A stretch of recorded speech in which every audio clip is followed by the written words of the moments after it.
So if you'd like to call to order the regular council meeting of July 14th, 2014, Ms. Miller, would you please call the roll? Colella.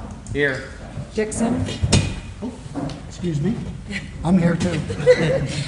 Gibbons. Here. Hannon. Present. Harrison. Present. McLean. Here. Maury. Here. O'Brien. Present. Pate. We have 9 members present this time. 8 members present, I'm sorry. Can we stand for the Pledge of Allegiance?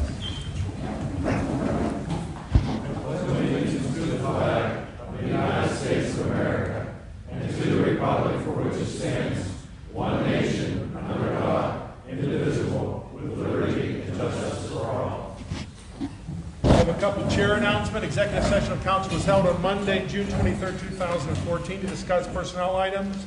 And tonight, before we came out, July 14th, 2014, personnel and legal issues.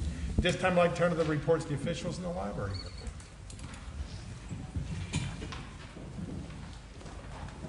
Good evening. My name is Christine. I'm the director of Your Public Library, where we provide services to inform, inspire, and enrich the community.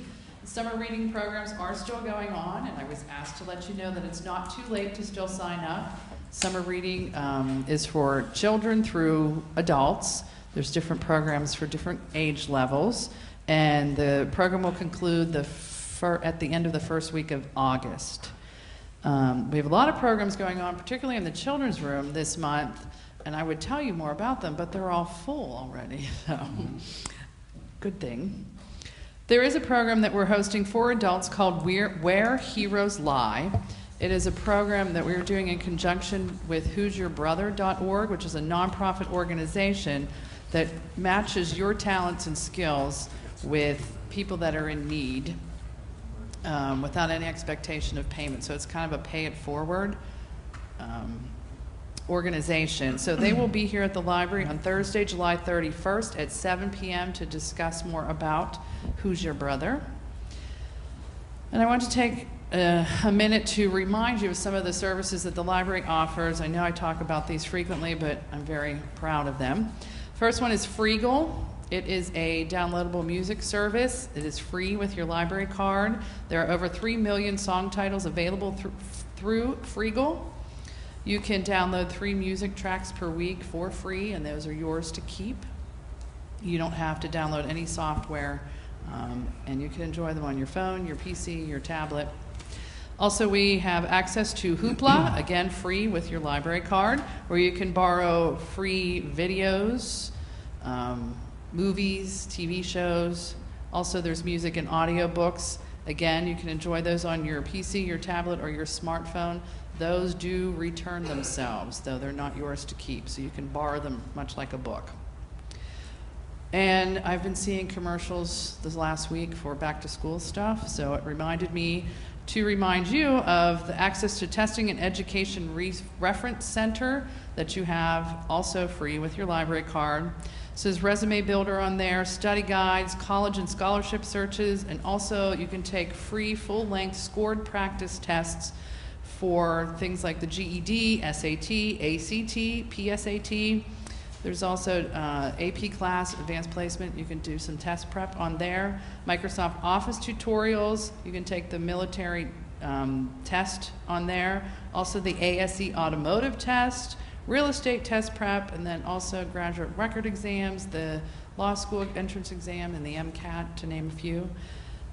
So I just want to remind you, if you're thinking about, if you're getting in that mindset of back to school, it might be a good place to start gearing yourself up. Also, the library is collecting for SHIM, the South Hills Interfaith Ministry, back to school supplies for kids of needy families. So if you would be so kind as to drop off supplies, we do have a recommended list, but it's pens, pencils, markers, colored pencils, glue sticks, filler paper, folders, those kind of things. We are collecting through July 31st, so you can drop them off at the library at any time. For more information on any of these programs or services, or many others that we offer, you can visit the library's website at bethelparklibrary.org, or I also encourage you to follow us on Facebook and Twitter. And that is my report for the evening. Any questions? Thank you very much. Thank you. If we can turn to the police chief's report, Lieutenant Rogan.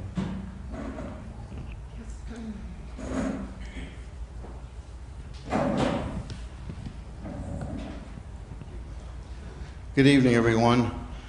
A couple things I wanted to bring to our attention. This one's a little bit down the road, but it is going to come up. The next Crime Watch meeting is going to be Monday, August 25th at 6:30 p.m. at the Bethel Park Community Center. And we encourage any resident who would like to get involved with our Crime Watch efforts to attend the meeting. It's a great program. It's really showing a lot of enthusiasm. So if you'd like to get involved in Crime Watch in your neighborhood, this would be a great chance for you to do it. The police department is also accepting applications for our 2015 Citizen Police Academy. This is going to start on January 14th, 2015, and that'll offer 12 weeks of instruction with various law enforcement entities. And this usually fills up very fast. So if you have an interest in attending that, you should do so as early as possible. The Bethel Park Police Department has teamed up with the Mount Lebanon Police Department and Allstate Insurance to bring some safety programs to both of our towns. And Allstate is purchasing a state-of-the-art speed monitor that we are going to share with them. It's going to have a message board on top. This is at a cost of $18,000 that they're providing for the two communities at no cost to us. And they're going to have safety programs for the children, which are going to include school zone safety, pedestrian safety, and a safe driving simulator for driving age teenagers. The committee has formed a collaborative effort to raise funds for Special Olympics. And on August 13th, 2014 at 6:30 p.m., we're going to have a charity softball game between the Bethel Park Police and the Mount Lebanon Police Department. And this will be at Millennium Park. And there are going to be children activities before the game. We are going to be collecting donations at the game. And Allstate will be making a donation on behalf of both of the police departments. So we're going to have basically a community challenge to see who can raise the most funds for the Special Olympics. If anyone would like to be involved in that or to make a donation, you can contact our crime prevention office at the police department. And the last thing I wanted to mention is that we are again going to participate in the DEA drug take-back program in the fall, which has been very successful. It's a program where people can turn in old medications that they don't want anymore, and that'll help us get them off the streets and dispose of them properly. We also applied for a grant and received a grant to put in a drop box for medication, which was installed in the lower lobby of the police department. And so any resident can dispose of any type of a medication as long as it's in a pill form, and they can bring it in, put it in a baggie, bring it into the police department. You put it directly into this drop box, and that'll be secured until it is removed by the Drug Enforcement Administration, and they dispose of that. So that's free of charge. Again, no liquids. This would just be pills, but it should help us a lot as far as getting medications that are unused and old off the streets. That's all I have. Thank you. Thank you very much. Any discussion? Hearing none, we turn to the Fire Chief's report and Chief Gerber. So nice to see you tonight. Oh, yeah. Good evening. My name is Dave Gerber. I'm the fire chief here with the Bethel Park Volunteer Fire Company. For the month of June, the fire company ran 30 fire calls. They ran 16 false alarms, 7 fires, 4 hazardous conditions, 2 rescues, and 1 severe weather call.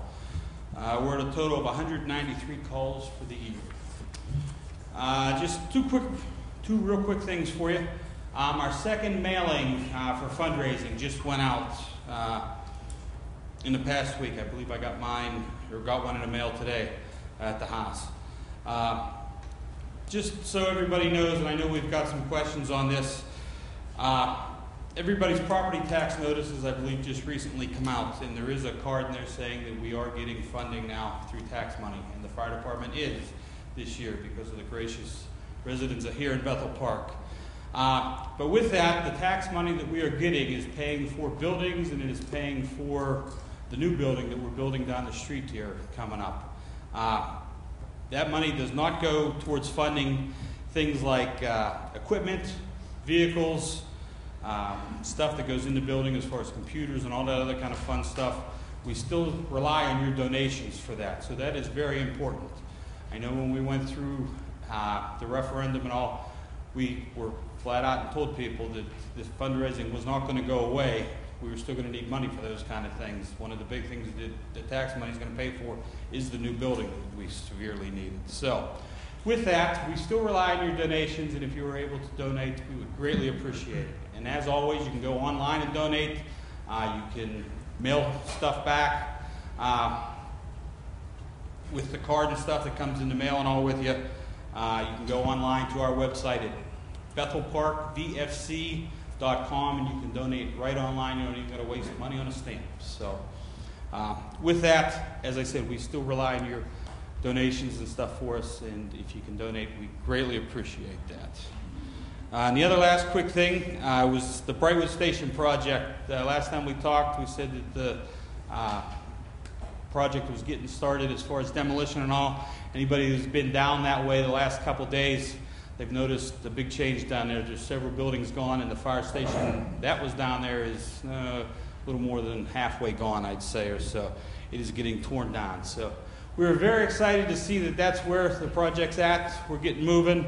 Another couple of weeks, everything should be done, cleaned up a little bit, get all the scrap and stuff that's down there out of the way. I believe the municipality's got a sewer project they're going to do down there. And then it'll be probably the beginning of next year, early next year, that the building and stuff will start. So you'll see it's stagnant down there for a little while after the demolition and stuff's done. But we are moving along, and we're very excited where we're at, and things are going good. So with that, that is all I have this evening, unless anybody has any questions. Any questions? Good. Thank you very much, Chief. At this time, we turn to the Mayor's report, and Mayor Allen.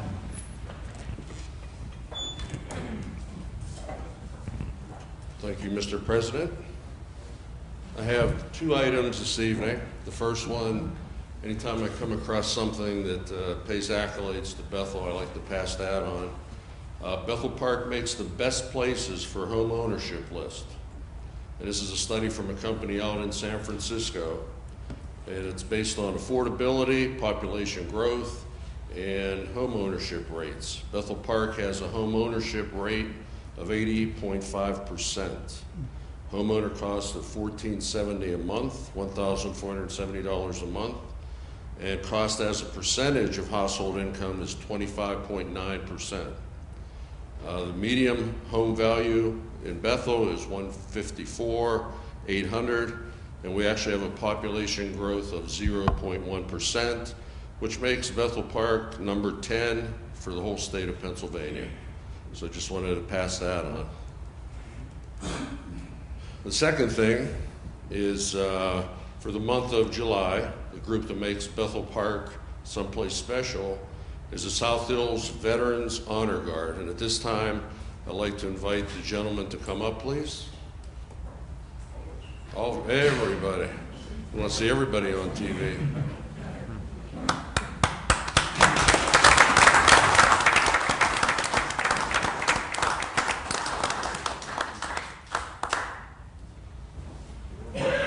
Okay, there's actually 23 members in this organization, and since the conception of the organization, they have attended over 3,250 military funerals.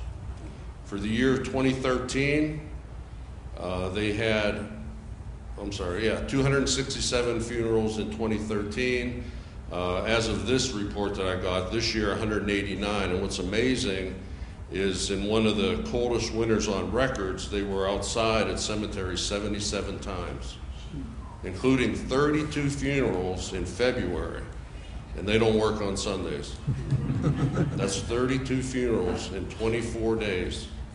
It's a volunteer organization with no compensation, and I'd like to call on Mr. Bill Babcock to introduce the members that are here tonight and tell you a little bit about their organization. So, Bill. Thanks, Jack. I'll introduce everyone, and then I'll talk a little bit about the organization. John Normal. There goes your memory.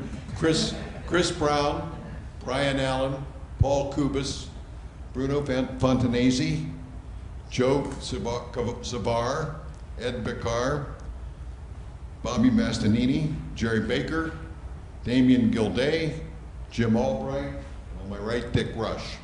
And I'm Bill Babcock. I'm the coordinator and chaplain at this time for the group. A little history is that this group was founded in June of 2000. That's when we did our first funeral. And it came about because as veterans, we had often, every member of this group is a veteran. And it represents all the services. The only thing we're short at the moment is the Coast Guard. But it's the Army, Navy, Marine Corps, Air Force, and Merchant Marine. And we haven't had a Coastie for a little while. But that can change. And we provide military honors at funerals for all veterans, regardless of the service that they belong to. In 2000, some of us were attending funerals of members of our posts, and we're made up of volunteers from American Legion Post 760 here in Bethel Park, and VFW, Veterans of Foreign Wars Post 6664 in Library, with about an equal number from each. And we set it up that way because we didn't think we'd have enough people active and able to do this from just one post alone. Because on balance, if you look around, we're not the youngest people in the world. And we trace all the way back to, we've still got 2 World War II veterans. And if you're not self-employed or retired, it's kind of hard to attend funerals on a regular basis, kind of like a volunteer fireman, in a sense, that there's only some that you can attend. But as veterans, we attended a number of funerals or have funerals by our various posts. And in those days, this was 2000, the rendering of military honors was, in our judgment, appalling. It was not supported very well. It usually was 2 uniformed members of the person's respective service, sometimes with a boom box, and that was it. We said, this is not right. This can be done better. And throughout the country at that time, the same sentiment was boiling up to where the Army and the Defense Department got behind changing the law and making it mandatory that any veteran receive military honors at a regular cemetery or the national cemetery, if you will, or national cemeteries. We didn't have a national cemetery then. That came in 2005. But they started to support this whole idea of veteran service organizations, which is what we're classified as. Our official name is the South Hills Veterans Honor Guard, and we're incorporated as a veteran service organization. And as Jack mentioned, we've done over 3,000 funerals. We average 25 a month or a little bit more on occasion. We've had 9 veterans pass through this group. In other words, been members of the group and have passed on. Most of them are buried at the National Cemetery from the various services. Our training was provided by the 99th Division Regional Support Command out of Fort Dix. In those days it was actually headquartered out here, but now it's at Fort Dix. And we obtained a state grant that purchased our uniforms, which cost about $20,000 to get us uniformed in our winter uniforms, which are the regular Class A Army, same uniform that the people at Arlington Cemetery wear. And then in the summer, we're in a short sleeve version, but again, the striped pants and everything else. Then the Department of Defense makes available M1 rifles to any American Legion post or VFW post. Since we represent 2, we've got 20 M1 rifles, which have been modified to fire blanks, which is what we use when we provide military honors. And it's basically what we're organized to do is provide military honors for veterans at interments or funerals. But we've also been recognized as an organization that has their act together. So we're often called upon for dedications of certain events, like the World War II Veterans Monument downtown, the Upper St. Clair Veterans Monument. We've been present here for Bethel Park at different ceremonies, and also on Memorial Day and Veterans Day out at the National Cemetery. They rotate that honor, but we've been selected to do it a number of times. For those of you who don't know, military honors for a veteran consists of a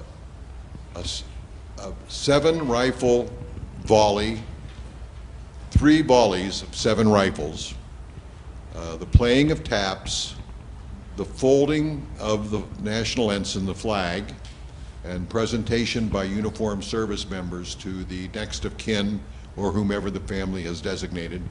And we have a chaplain who provides a brief ceremony. That's basically what we do. And we're very pleased to have been to do this. And we thank you very much, Jack, for the recognition. Thank you, Bill.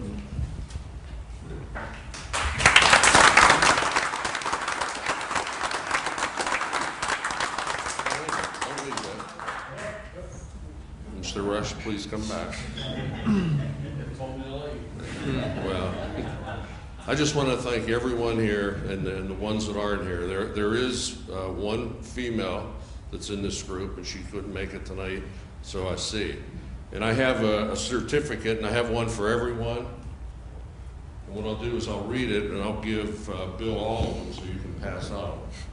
But it's Pass them on. no, we've already passed out here a couple months ago.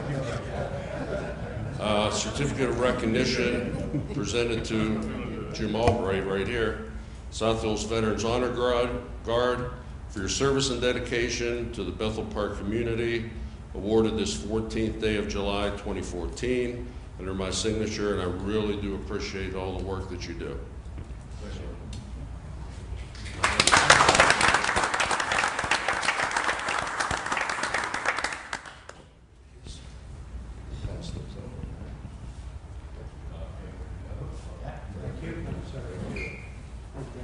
Thank you for your service.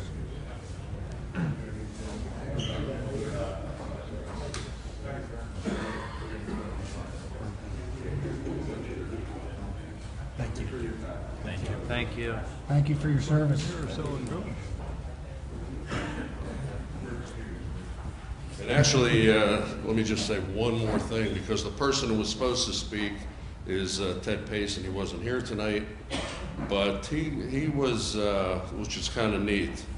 He received, and I checked the pronunciation, it was both ways, so a Chevalier of Legion of Honor Award on June 3rd at Soldiers and Sailors Hall. And this award is a sign of France's gratitude for his personal contribution to the liberation of their country during World War II. So not too many people get those, and there's one in this group.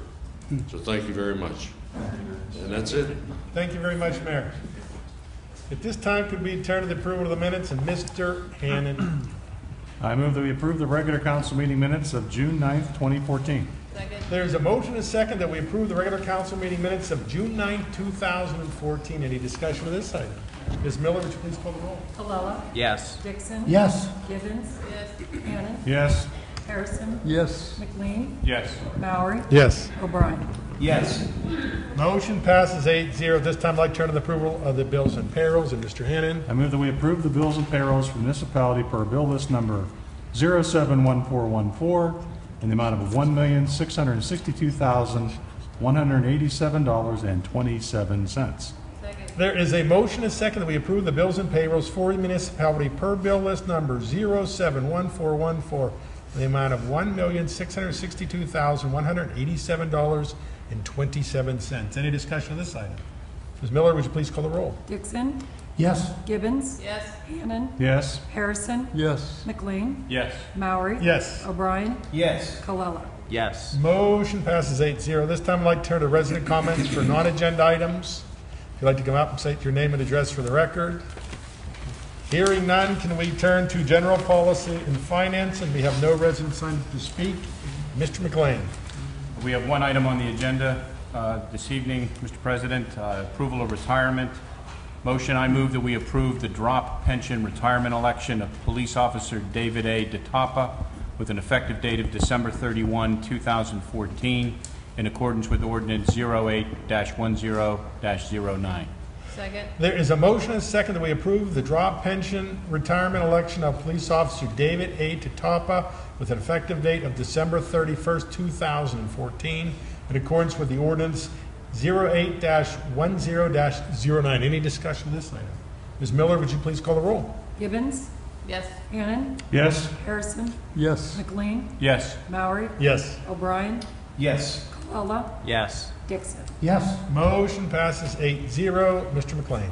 There are no other agenda items. Thank you, Mr. McLean. Are there any additional items? Mr. Murray, Mr. Harrison. at the January meeting this year, I announced that I was still active in pursuing a change in the 1960 vintage prevailing wage, the state prevailing wage legislation. The next day, and I'll just say in that effort, Representative John Marr, in 2 sessions of the legislature, introduced bills to make a change. And those bills never made it to the light of day.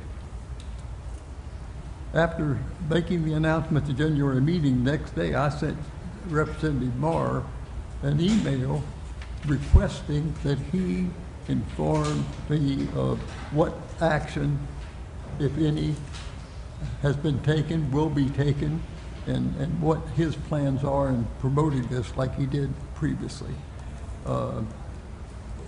Each month sent there, since then I've indicated to the public that I've gotten no response from Representative Marr.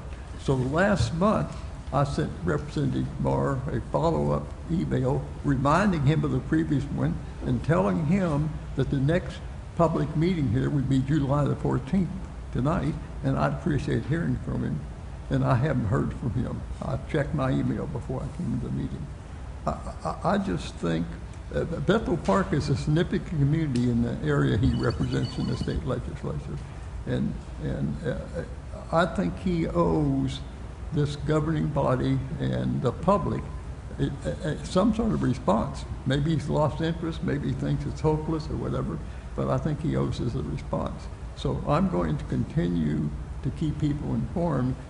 I figure one of these days a couple of the council members congratulated Representative Marr for showing up with one of these presentation checks that comes back.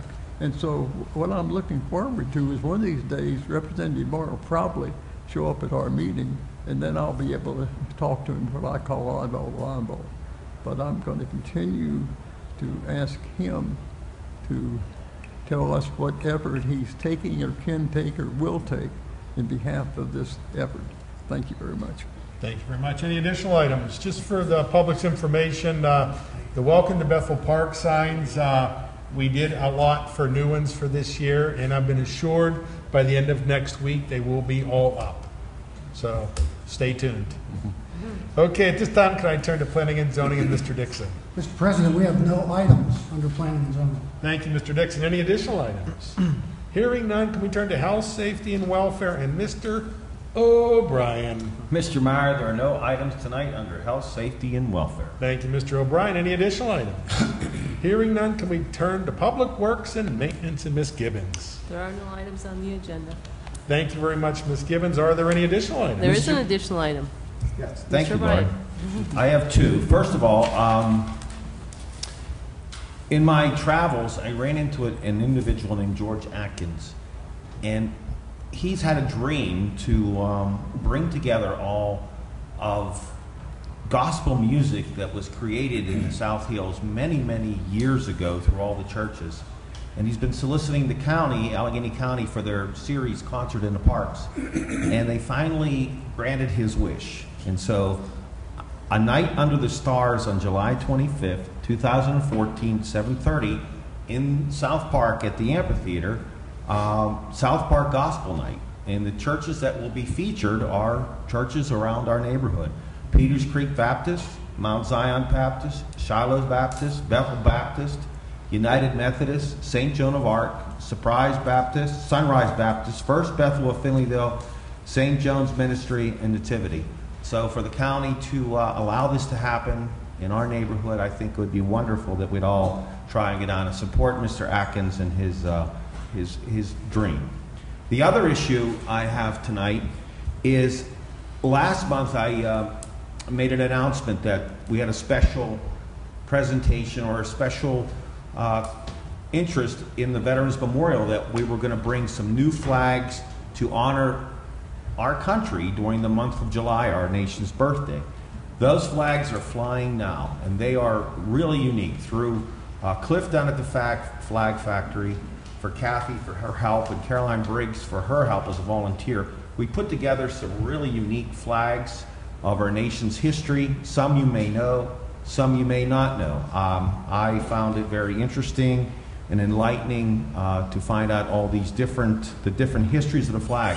So tonight I asked council to help me, and we're going to read these.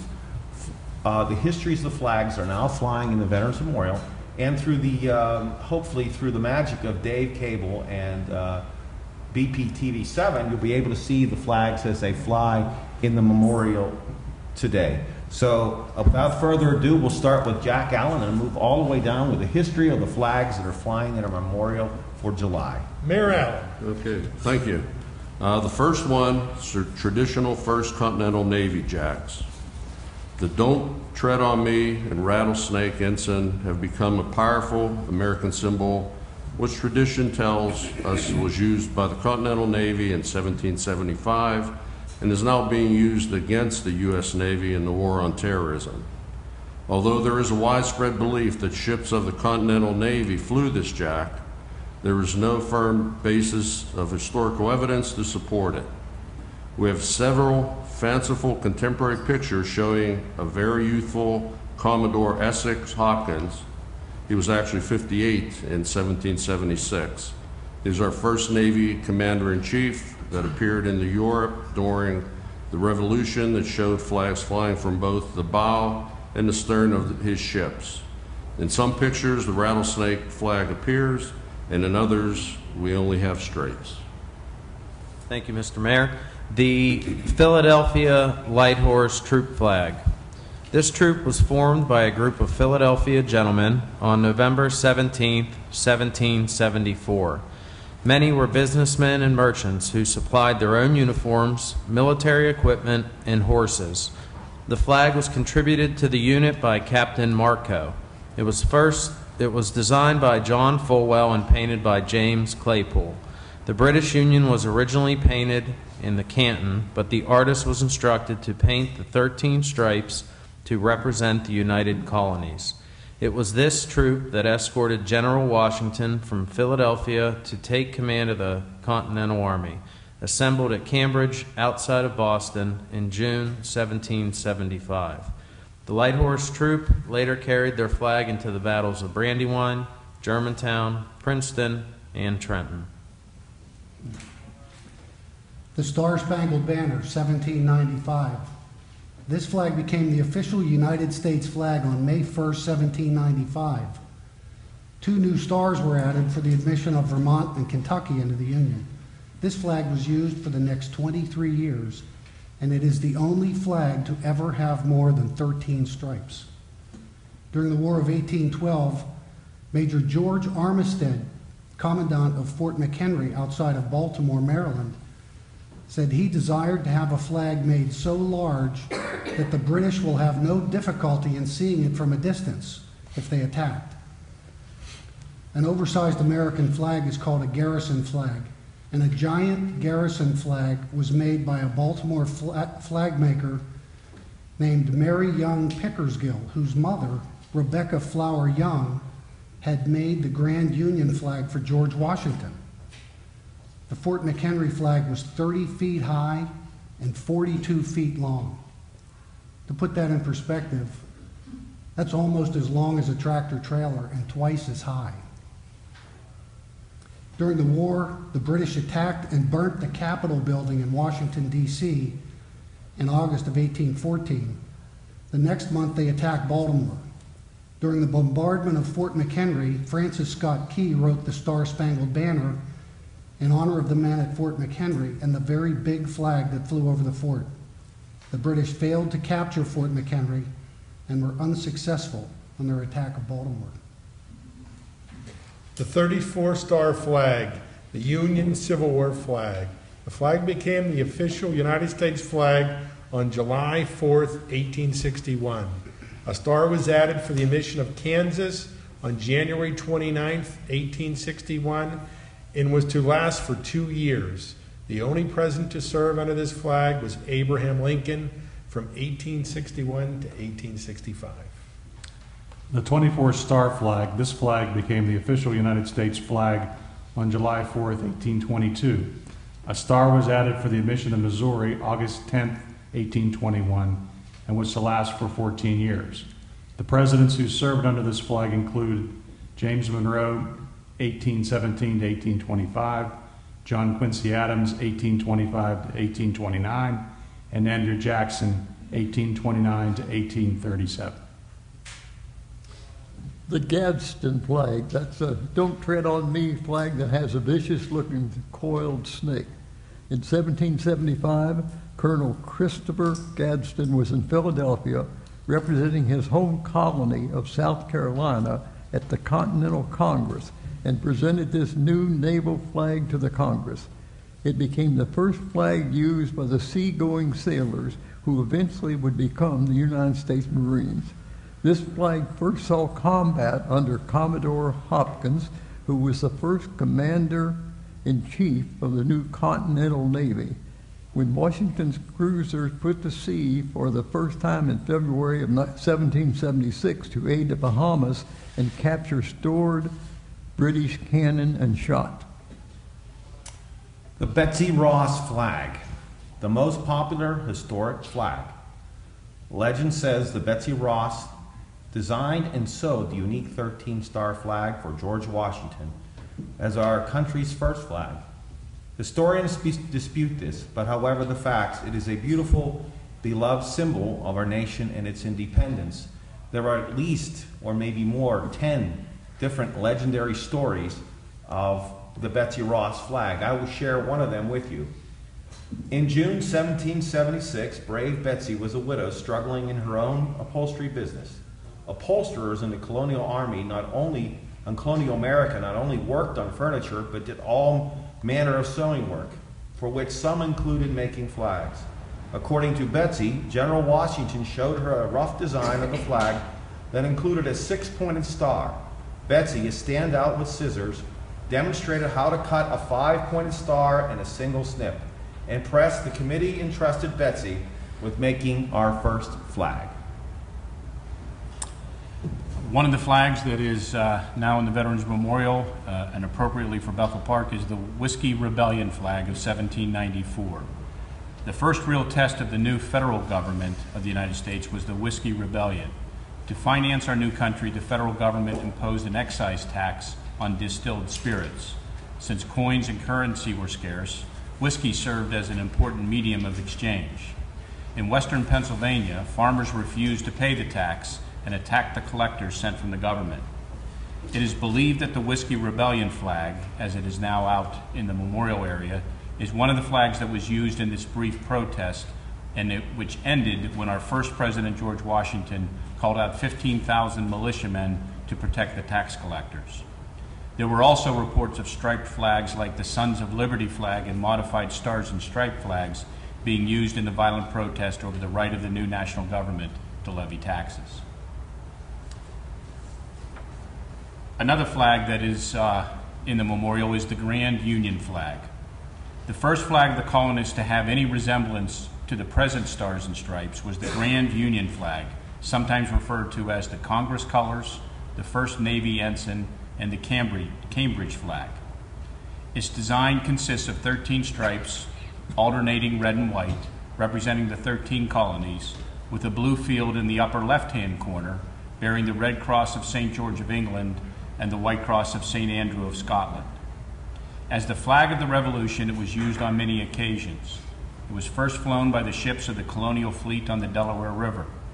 On December 3rd, 1775, it was raised aboard Captain Essex Hopkins' flagship Alfred by John Paul Jones, then a Navy lieutenant.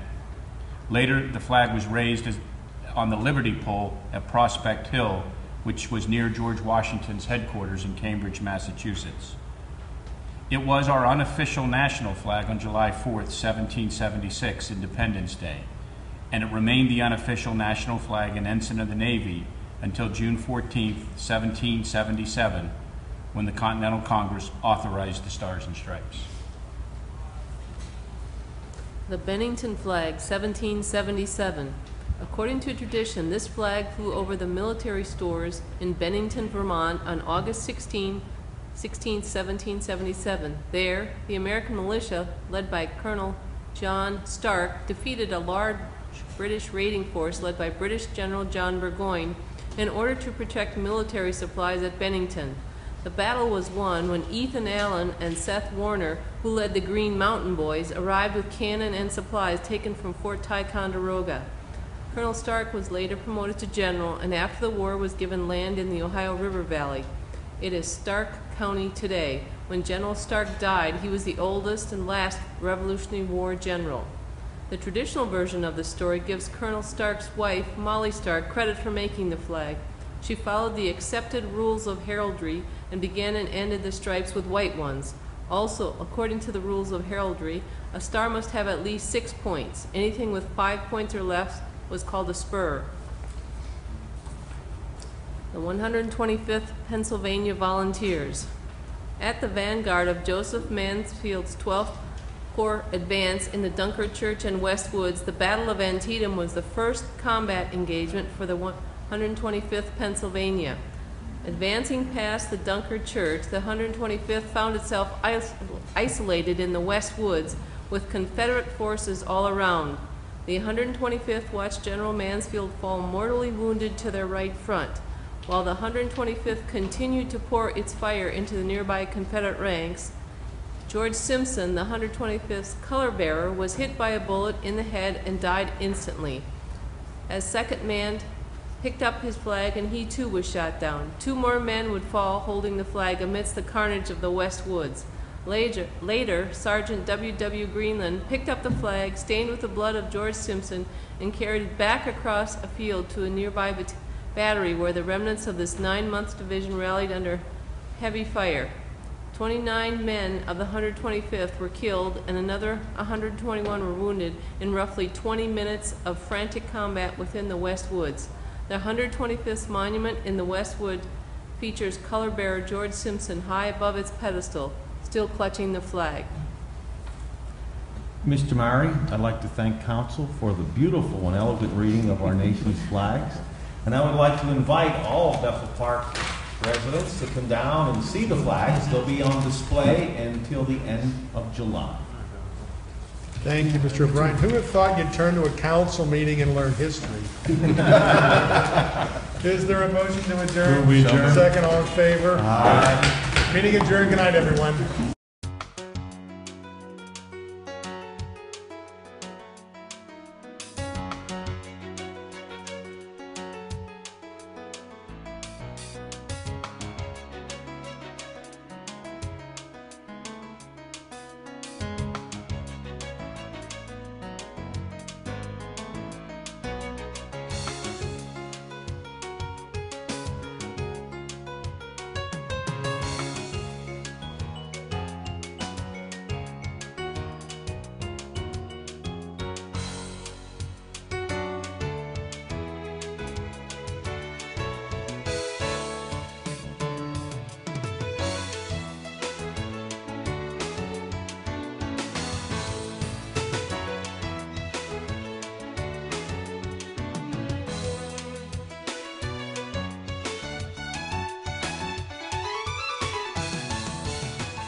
Be sure to save the dates, August 6th, 7th, 8th, and 9th for St. Valentine's Church's 2nd Annual Family Summer Festival.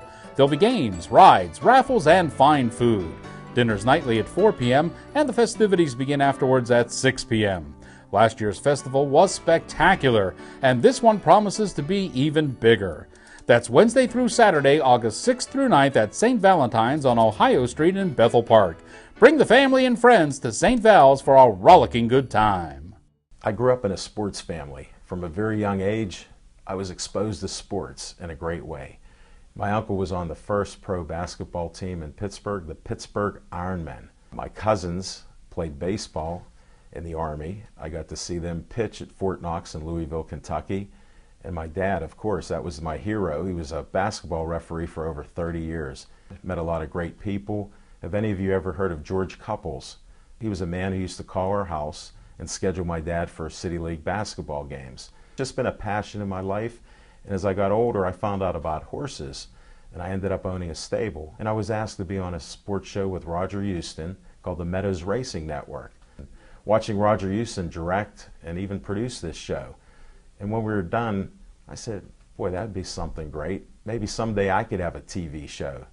Back in 2011, I had a conversation with some friends about sports that piqued my interest in how could we start a sports talk show on TV. Well, I found out I could go to public access TV in Bethel Park and I'd be able to produce my own sports talk TV show. The great thing about doing 2 sports talk shows on BPTV is I can share my passion about sports with thousands of people every week. If you are passionate about something that you would like to share with the community, I encourage you to come to BPTV and produce a show like I do. I'm Al Levine, volunteer producer of Pittsburgh Sportsline on BPTV.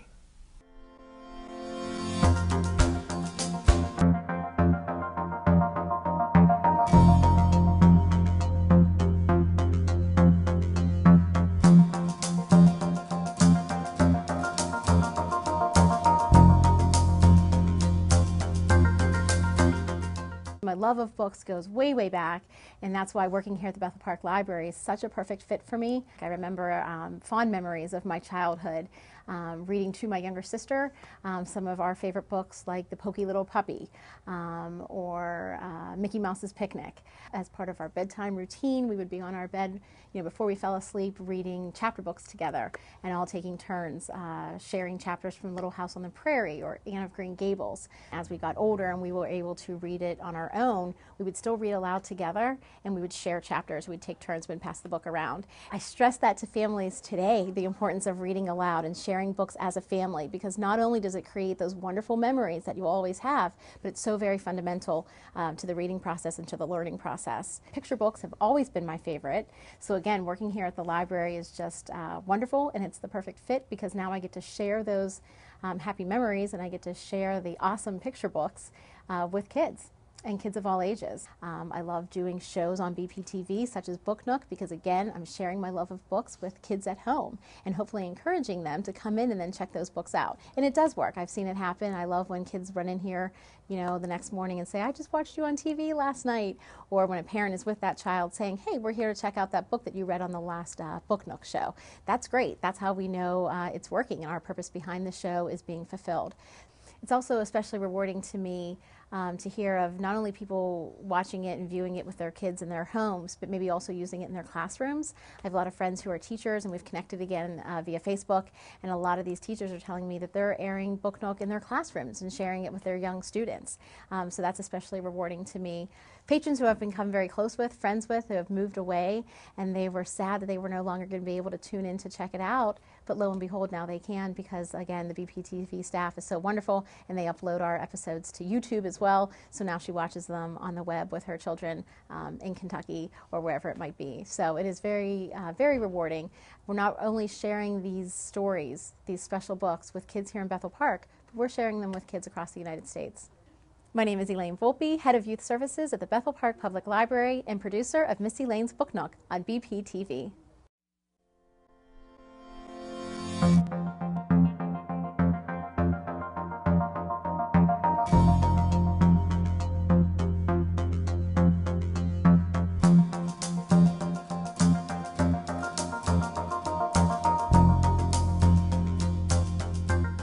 My work over the past decade with college graduates exposed 2 troubling patterns.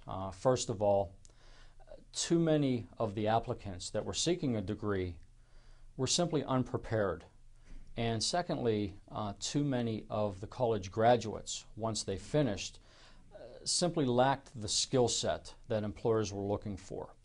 In addition, many of the college graduates now are just drowning in unprecedented levels of school debt.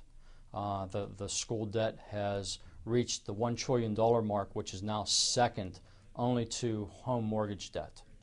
This perfect storm, if you will, of rising school debt and the skill disconnect between graduates and employers was the motivation for my book, Joe Barista, Ph.D., which highlights the state of American education in the 21st century.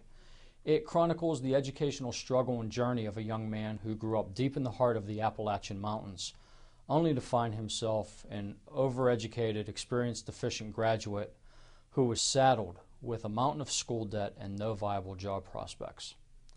I also realized through this time working with college graduates that many of these issues could be avoided if we could simply start the career development conversation at the secondary school level. This led to the creation of the TV program, Your Future, Your Choice. You know, there's an old adage, think global and act local. Well, local for me is BPTV. The process was surprisingly simple. I came in and pitched my idea to BPTV, and once accepted, we were off to the races. David Cable and his staff are professional, accommodating, and creative.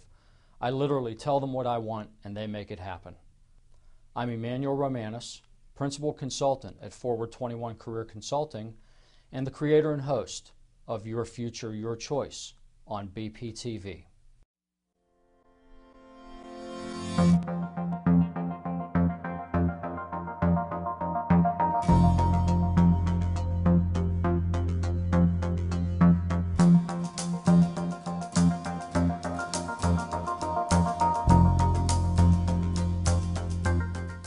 I always loved movies, and back in my days at Duquesne University, the editor of the paper at that time recommended that I go ahead and do film reviews for the newspaper, and that's really how this whole thing started. That was all the way back in, oh Lord, 1973, I believe it was. I noticed that my perspective on films, and so did he, noticed that my perspective on films was very different.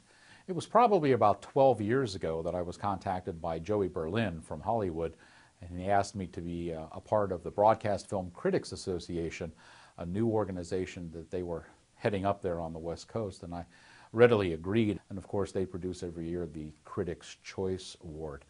Over the years, I took my movie reviews to various newspaper concerns and even radio, and a lot of times the items that I would say about a movie ran into conflict with maybe some of the advertisers or some of the people getting a little upset and not liking what I said. So as a result, there was some censorship going on my reviews, and I became a little bit frustrated with that. So I opened my eyes and I started looking for a venue which would allow me to do my movie reviews without having to worry about being censored from somebody up above. And that brought me through the doors here at BPTV.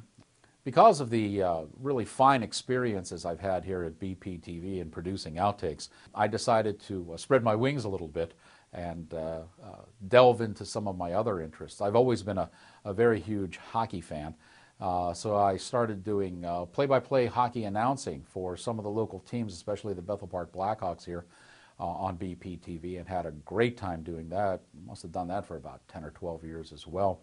And I also started a hockey talk show called In the Crease, which I'm happy to say was the first all-sports talk show devoted completely to hockey here in the tri-state area. I also have pretty good skills at interviewing, and because of that, I began a show called Coffee and Chaos, which tries to find rather unique individuals in the community and at large and do an in-depth interview with them as well.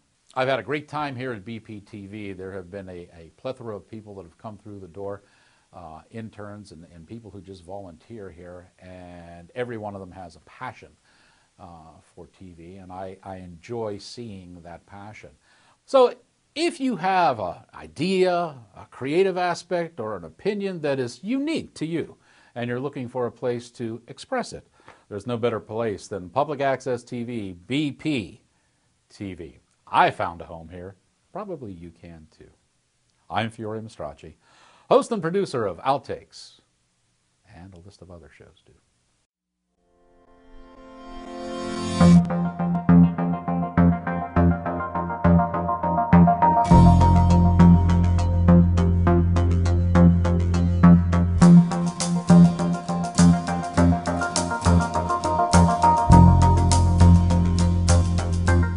Be sure to save the dates, August 6th, 7th, 8th, and 9th for St. Valentine's Church's second annual Family Summer Festival. There'll be games, rides, raffles, and fine food. Dinner's nightly at 4 p.m., and the festivities begin afterwards at 6 p.m. Last year's festival was spectacular, and this one promises to be even bigger. That's Wednesday through Saturday, August 6th through 9th at St. Valentine's on Ohio Street in Bethel Park. Bring the family and friends to St. Val's for a rollicking good time.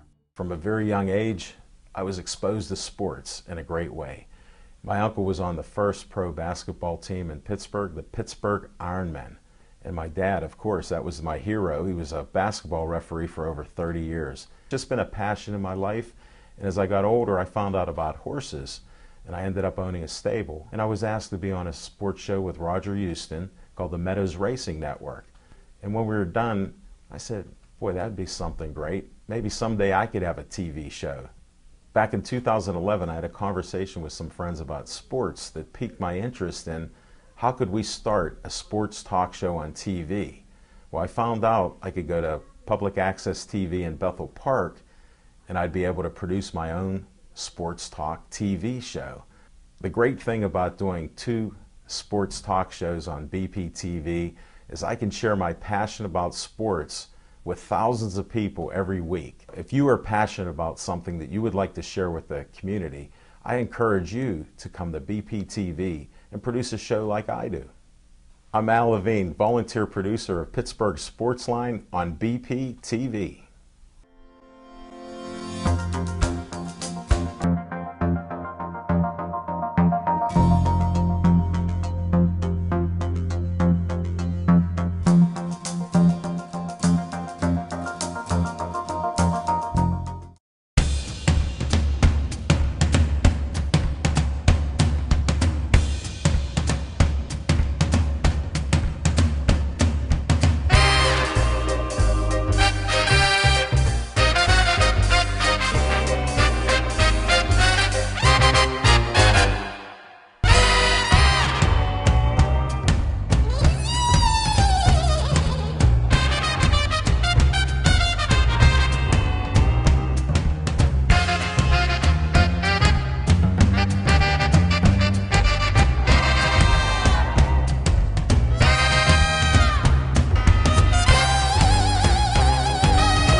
BPTV. Come volunteer. If it wasn't fun, I wouldn't be here.